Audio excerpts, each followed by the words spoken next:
Vas-y, fais la critique analyse de ce chapitre 1053. Vas-y, essaye d'expliquer ce qui est en train de foutre Eiichiro Oda.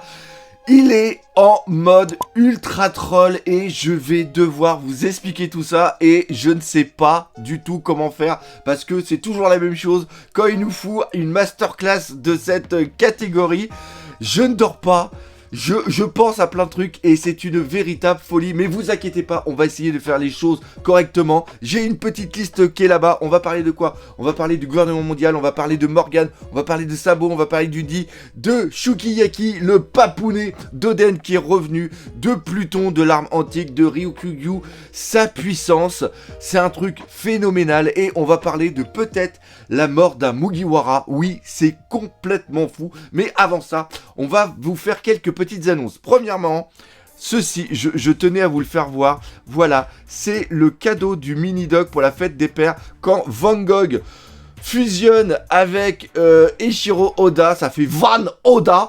Voilà, et je trouve cette tasse vraiment excellente. Donc voilà, c'était un petit cadeau. Deuxième chose, derrière, pour ceux qui n'ont pas vu la réaction live, eh bien vous avez un titan. Pourquoi? Parce que cette fin de semaine, le 25-26, je serai à Mulhouse à la Geek Chain et on va faire une expo Attaque des Titans et aussi une conférence avec Flippies sur One Piece. Et vous pourrez nous voir et on pourra parler de One Piece. Et le 1, 2, 3, on sera à la Japan Tour pour aussi une expo Attaque des Titans et une conférence avec Flippies sur One Piece. Et la dernière chose, je sais pas si vous vous souvenez, mais il y a quelques temps, je vous avais fait une petite review du double vinyle Stampede. Et bien, Kana a décidé de sortir un autre vinyle, c'est le New World, qui est aussi en édition, en édition limitée. Donc n'hésitez pas parce que maintenant celui-ci, il est absolument introuvable et quand il se vend, c'est un prix absolument dingue. Bref, Kana nous fait un double vinyle New World qui est absolument excellent, en préco exclusivement sur la Fnac. Les liens sont directement dans la description. Donc voilà, si vous êtes un petit peu mélomane, si vous voulez retrouver les petits plaisirs du petit craquement de disques qui rappelle beaucoup de souvenirs, eh bien n'hésitez pas à acheter ou faire cadeau à votre papounet. J'espère que justement, Minidoc, si tu regardes cette vidéo, fais-moi le petit cadeau. Donc voilà, l'annonce a été faite. N'hésitez pas à vous faire plaisir, vous ne le regretterez pas. Bref, ça c'était pour les annonces. Maintenant on va passer dans le vif du sujet, la critique analyse du chapitre de la semaine, du mois, voire même de l'année, le chapitre 1053. Je sais pas ce que je fais avec mes yeux, mais voilà. On va commencer par parler de ce gouvernement mondial qui veut effacer le Di. Pourquoi ils veulent effacer le Di? Au début, je pensais qu'il parlait de l'eau, mais il parlait pas de l'eau parce que son avis de recherche, il n'y a pas de Di dessus, donc ça, il y a pas de souci. C'est sur Monkey D. Luffy.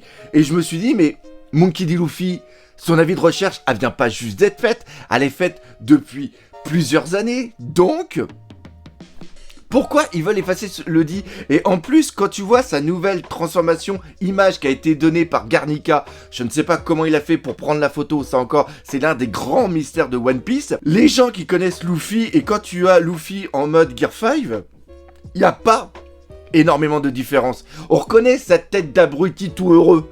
Donc, c'est vrai que les gens vont peut-être faire un parallèle entre Luffy et la nouvelle transformation, mais comme le Itonomi modèle Nika est quelque chose qui a disparu de la circulation, qui a essayé d'être effacé par le gouvernement mondial depuis plusieurs, peut-être centaines d'années, et comme Ohara, normalement, a été cramé, il y aurait qui aurait cette information? Je ne vois pas pourquoi ils aient besoin d'enlever justement ce Di. Alors peut-être que vu que Luffy est devenu un empereur, si on a un empereur qui est maintenant un Di, et comme on sait que les Di sont un petit peu les antagonistes du gouvernement mondial et des dragons célestes, peut-être que c'est ça qu'ils veulent enlever. Parce que si on reprend ce qui s'est passé avec Goldie Roger, qui est devenu Gold Roger, il n'a pas eu qu'une seule prime. Il a eu une évolution au niveau de la prime. Et à un moment, rappelez-vous dans un flashback, on voit Goldie Roger quand il parle à Barbe Blanche et il dit « Regarde comment ils m'ont appelé. Ils m'ont appelé Gold Roger. » Donc peut-être que avant c'était Goldie Roger, et que après, lors de la dernière prime, quand celui-ci est devenu le Seigneur des Pirates, ils ont transformé le Goldie Roger en Gold Roger. Et donc, ça veut dire que le gouvernement mondial a dû aller rechercher tous les avis de recherche qui existaient avant où c'était marqué Goldie Roger pour qu'il n'y ait plus que celui qui soit Gold Roger. Et au fur et à mesure du temps, les gens ont oublié que Gold Roger s'appelait à la base Goldie Roger. Et donc, ils essaient peut-être de faire la même chose avec Luffy. C'est-à-dire que les gens ne prêtent peut-être pas spécialement importance à ce qu'il y a vraiment décrit au niveau. Ils vont retenir Monkey Luffy, mais ils vont peut-être pas se rappeler du D. Et donc, en essayant d'enlever le D sur la nouvelle prime de Luffy, eh bien, ils espèrent que les habitants, au fur et à mesure du temps, oublient que Luffy est un D. Et que les D sont des gens problématiques. Ils essayent de changer le nom pour faire oublier les origines ou la famille auquel Monkey D. Luffy est lié. Et là, ce qui est vraiment cool, c'est qu'il faut se rappeler aussi ce que je vous ai dit la semaine dernière. Les primes, qui sont d'ailleurs de 3 milliards, on va en parler juste après, sont elles données par le gouvernement mondial, mais la nomination des empereurs, elle est faite par qui? Elle est faite par Morgan. Et on voit que Morgan travaille en relation avec le gouvernement mondial. D'ailleurs, ça, on l'avait vu au niveau de la rêverie, où il y avait un mec du CP0 qui était là pour dicter un petit peu ce que Morgan devait écrire. Et Morgan, on voit qu'il était puissant parce qu'il avait réussi à neutraliser le mec du CP9 ou CP0, j'ai un petit doute là-dessus. Mais ce qu'il faut savoir, c'est que Morgan veut que la vérité éclate. On va revenir maintenant au niveau des primes. Prime de 3 milliards de berries pour Law, Kid et Luffy. Pourquoi Luffy n'a pas une prime supérieure aux deux autres alors que normalement, d'après ce qu'a dû voir Garnica et ce qu'a dû les informations qui ont été transmises par le biais du CP0, c'est que Luffy a battu seul Kaido, même si entre nous on est au courant qu'au préalable il y a eu quand même pas mal d'attaques qui ont été faites par d'autres personnes contre Kaido, mais que Big Mom, elle a été défaite par une alliance entre Kid et Law.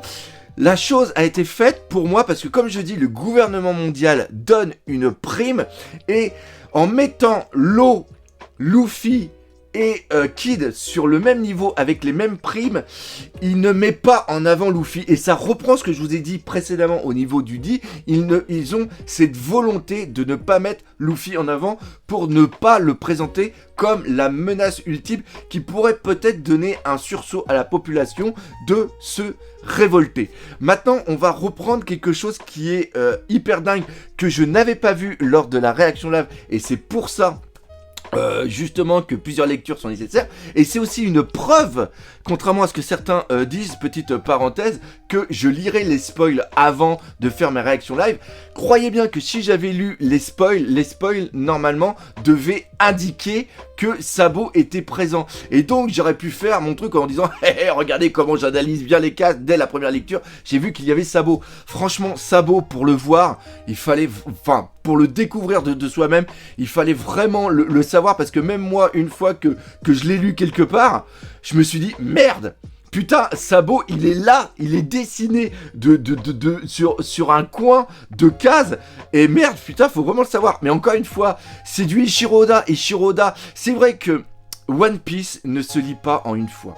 One Piece se lit une fois, 2 fois, 3 fois, 4 fois. Et d'ailleurs, autre parenthèse, il y a des parenthèses dans la parenthèse, Eiichiro Oda a fait une erreur. À un moment, on voit Nekomamushi qui est à son banquet et qui a ses 2 bras.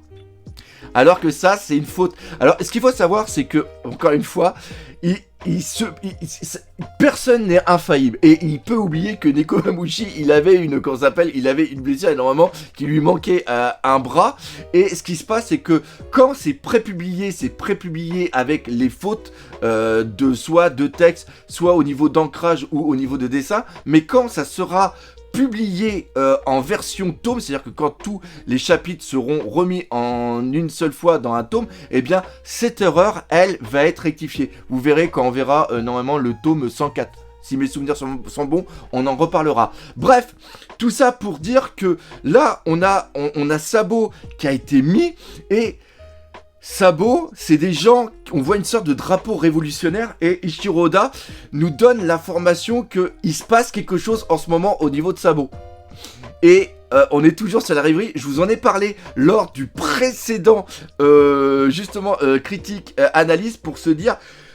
Luffy, après, il va aller où? Peut-être que justement, il va y avoir l'annonce de l'exécution... de Sabo et des autres révolutionnaires, et donc Luffy va aller combattre le gouvernement mondial pour aller sauver son frère, parce que son frère est déjà mort, enfin Ace est mort au niveau du gouvernement mondial, vu que c'était la marine qui l'a tué à Kainu, et bien là il se dit, je ne perdrai pas mon deuxième frère, et peut-être que justement, il va l'attaquer, et peut-être que ce qui va se passer avec Ryukyu va aussi donner l'impulsion à Luffy d'aller tout simplement délivrer son frère si c'est une exécution qui est tout simplement mise. Ou alors, chose complètement folle, c'est-à-dire qu'on aurait l'information que Dragon a réussi à délivrer son frère. Le frère de Luffy, c'est-à-dire Sabo. Waouh, cette critique analyse va être vraiment dure. Mais encore une fois, c'est du Ichiro Oda de nous mettre un petit truc d'un côté alors que t'es pris dans la hype de la lecture de ce chapitre et tu ne fais pas attention à tout ce qui se passe. Après, on bascule sur autre chose. Oui, je suis obligé d'aller un petit peu vite parce qu'il y a tellement comme chose à dire, je veux pas que la vidéo fasse au moins 1 heure. On fera un petit live justement la semaine prochaine. Après, on passe sur quoi? On passe sur le banquet, ça, c'est un petit effet comique qu'aime bien faire Ichiro Oda, ça, on le passe de côté et on arrive sur Robin. Robin, elle est toujours là.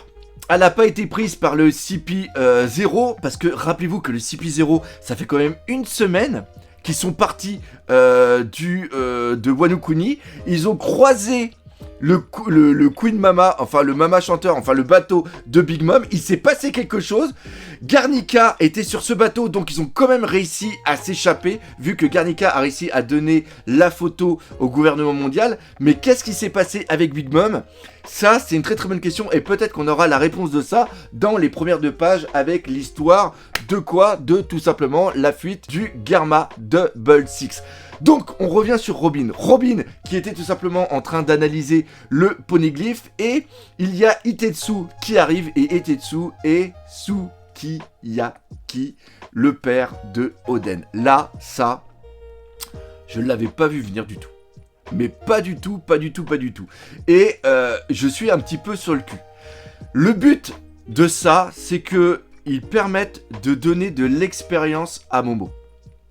Momo va devenir Shogun et je pense qu'il a besoin de son père qui va quand même avoir une certaine sagesse parce qu'à une époque, il était aimé par la population. Maintenant, savoir comment il va venir, comment il va expliquer qu'il n'a rien fait contre Orochi pendant tout le temps qu'il a été Itetsu, ça je ne sais pas comment ça va se faire, mais ce qui est aussi très important, c'est qu'il va permettre de perpétuer le savoir des Kuzuki, qui est le fait de pouvoir faire des poneglyphes, de graver comment s'appelle cette écriture ancienne. Et peut-être que justement il va pouvoir aussi donner des informations sur à Robin, de savoir quelques subtilités de la langue. Et il va aussi donner le savoir de graver les poneglyphes, parce que c'est quelque chose, c'est un savoir qui est vraiment subtil. Donc voilà, c'est la connaissance et de permettre aussi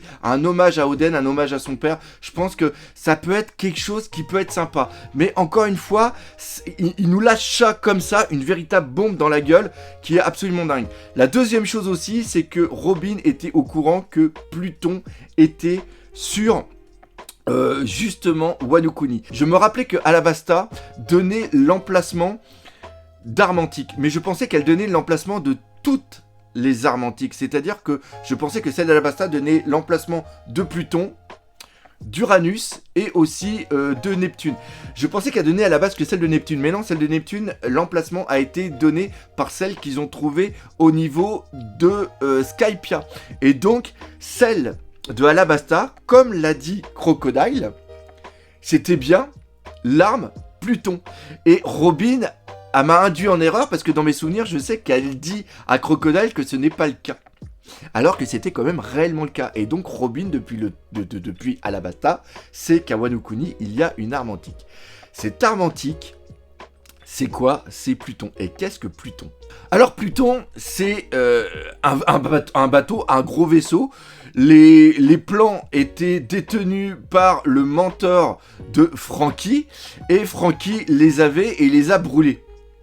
Maintenant, Franky a dans sa tête les plans de Pluton. Et je pense que Pluton est sur Wano Kuni. En un sens, c'est sa manière d'être conçue est sur Wano Kuni, parce que Wano Kuni est le seul endroit où il y a les matériaux et peut-être le savoir-faire. On sait que ce sont des mecs qui font des armes absolument dingues. C'est-à-dire que c'est à Wano Kuni que peut être fait Pluton. Et là, il y a un truc de fou qui a fait tilt durant la nuit. Pourquoi ? Parce que, et vous allez voir, c'est un truc complètement dingue. Je suis un grand fan de Final Fantasy VII. Et je sais pas si vous le savez, mais il y a un trailer qui vient juste de sortir au niveau de Final Fantasy VII pour la suite de ce qu'il y a sur PS5. Et j'ai pensé à un truc. À Junon, il y avait un énorme canon, qui était une arme qui permettait justement de détruire les sortes d'armes entre guillemets antiques qui étaient là pour protéger Gaïa. Et après ça, ils l'ont déplacé sur Midgar. Et là, je me suis dit, il peut se passer un truc de fou. Ils ont besoin de détruire Redline, parce que en haut de Redline, il y a Marijoa et il faut qu'ils détruisent Marijoa. Ils ont une sorte de navire géant qui est vivant. Et c'est quoi ça? C'est tout simplement Zunisha. Zunisha est créé, est contrôlé par qui? Est contrôlé par Momo. Momo lui a dit, on va pas ouvrir tout de suite, tu pourras revenir plus tard. Si l'ouverture de Wano Kuni se fait lorsque l'arme Pluton sera créée. Et donc, vu que Franky est capable de le faire, imaginons qu'il crée une arme, une sorte de canon géant, qui mettrait sur Zunisha. Et donc, à un moment, on peut avoir Zunisha avec Momo qui va le contrôler et Franky qui va créer une arme pour aller sur Zunisha et qui va permettre la destruction de Redline. Imaginez la folie que ça pourrait être. C'est un truc absolument voilà, j'ai pensé à ça. Encore une fois, c'est les théories complètement what the fuck du doc.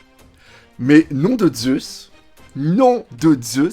si ça marche, ça serait un truc de fou. Et parlons justement de trucs de fou que je vous ai dit il y a quelques temps. C'est tout simplement Baggy Empereur. Ça, je le répète encore une fois, je suis sûr avec ça. Vous le verrez quand vous viendrez aux 2 conventions qu'on va faire. On fait avec Flippies des conférences. Et bien, lors d'une conférence, on avait parlé du troll d'Oda de mettre Baggy en tant qu'empereur. Et je l'avais dit, Baggy sera empereur le jour où les empereurs n'auront plus besoin d'exister. C'est-à-dire qu'on va avoir la destruction de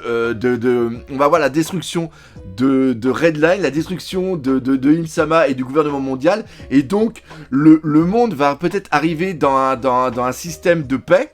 Et donc, ce qui va se passer, c'est que les empereurs n'auront plus besoin d'exister. Je fais une petite parenthèse d'un truc que j'ai complètement oublié de parler. Les empereurs, bien sûr, il y en a 4. Il y a Shanks, Luffy, Baggy, Barbe Noire. Tome 25, on a ces 4-là. Foreshadowing d'Ichiroda, je ne sais pas. Mais si c'est le cas, franchement, il est trop fort. Et je reviens sur les primes. Prime de 3 milliards pour Kid, Law et Luffy. Prime supérieure à Barbe Noire qui est de 2 milliards 400 millions 45 000 je sais plus quoi. C'est-à-dire qu'ils ont une prime supérieure à un empereur.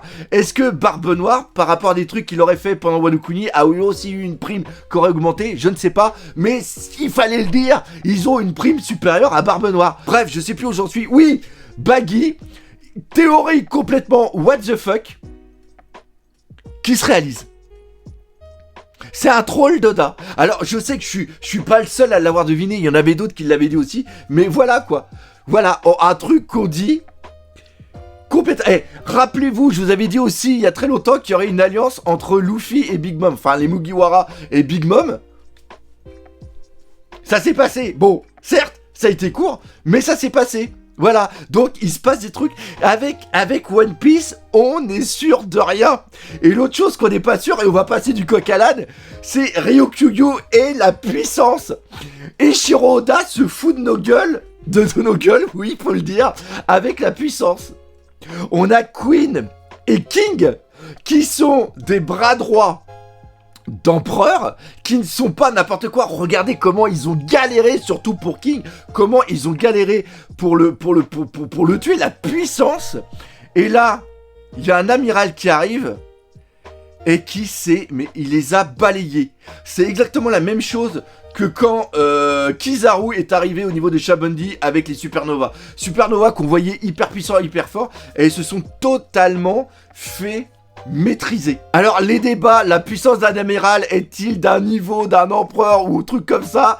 Voilà, je sens qu'au niveau des puissances, ça va totalement partir en live. Alors moi, je suis pas un adepte de ces théories au niveau des puissances. Par contre, je vais essayer de trouver une façon d'expliquer ça, parce que moi, ça me fait mal. J'aime pas trop Queen. Et d'ailleurs, Jack, je sais même pas si on le voit, le mec, il a violé Jack, mais d'une force. Jack, on le voit plus. Jack, il n'existe plus. Jack, il n'existe plus. Enfin bref, on revient. On a Queen et King, qui étaient à la prison d'Uden. Et il y avait Babanuki qui était là. Babanuki et les autres sont encore sous le contrôle, entre guillemets, de Otama, parce que ça dure un mois. Et là, on est seulement que 7 jours après les événements de la chute, justement, de Kaido et aussi de Big Mom. Ils étaient à la prison d'Uden. Ce qui veut dire que peut-être que King et Queen étaient prisonniers avec les autres membres de l'équipage des 100 mètres qui étaient encore... qui voulait encore reconnaître l'autorité de Kaido sous la reconnaissance de King et de Queen. C'est-à-dire qu'ils n'avaient pas prêté allégeance à Yamato. Et donc ces mecs-là étaient justement à la prison d'Uden sous la surveillance de Babanuki et les autres. Ce qui veut dire que, peut-être, que pour éviter que King, par exemple, se transforme en pteranodon, et puisse justement s'enfuir et puisse foutre un bordel, parce qu'on va pas se mentir, Babanuki et les autres n'avaient pas les moyens de pouvoir contrôler King et Queen et les autres membres de l'équipage des 100 mètres qui avaient encore prêté allégeance à Kaido. Et donc on peut imaginer qu'ils avaient des menottes en granit marin, et donc qu'ils n'avaient pas de puissance.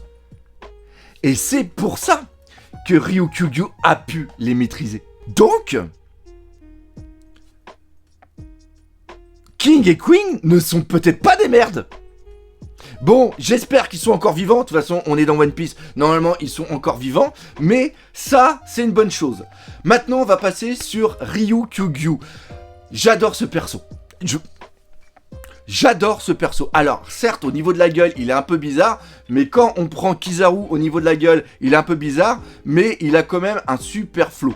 Voilà, pareil pour Akainu, pareil pour Aokiji, et justement, eux, ils sont tirés d'acteurs japonais. Alors, je vais devoir lire mes notes, parce que, étant dyslexique, les noms japonais, je ne peux pas les maîtriser. C'est impossible au niveau du cerveau, c'est absolument impossible. Donc, vous m'excusez, je vais lire mes petites notes. Mais Ryukyu correspond à l'acteur japonais qui est Yoshio Harada. Alors, je ne l'ai pas trouvé moi-même, hein. Je l'ai découvert sur internet. C'est pas moi qui dis « Ah, mais oui, j'ai regardé tel film, tel acteur ressemble à tel truc ». Ça se fait pas. Cependant, c'est quelque chose que j'avais lu il y a très très longtemps et vous allez comprendre pourquoi. Pourquoi ? Parce que tout simplement, cet acteur a fait partie d'un film en 1990 qui s'appelle Ronin Guy, qui a reçu énormément de prix au Japon, qui est un film hyper connu au Japon. Et dans ce film, il y a 3 acteurs. Yoshio Harada, qui est Ryukugyu. On a Shintaro Katsu, qui est l'amiral Fujitora. Merci de m'avoir soufflé. Et on a aussi Kinoue Tanaka, qui est tout simplement celui qui fait, malheureusement qui est décédé, qui fait Kizaru. Et ces 3 acteurs on fait partie du film. Donc, encore une fois, de la part d'Ichiro Oda, c'est une sorte de petit clin d'œil, de petit easter egg comme on aime justement parfaitement avoir. Et ça, je trouve ça absolument génial. Ryukugyu, ce mec a le fruit du démon des plantes. On va dire ça comme ça. Et ce qui est génial, c'est qu'en un sens, il peut être la destruction et le renouveau de Wano Kuni.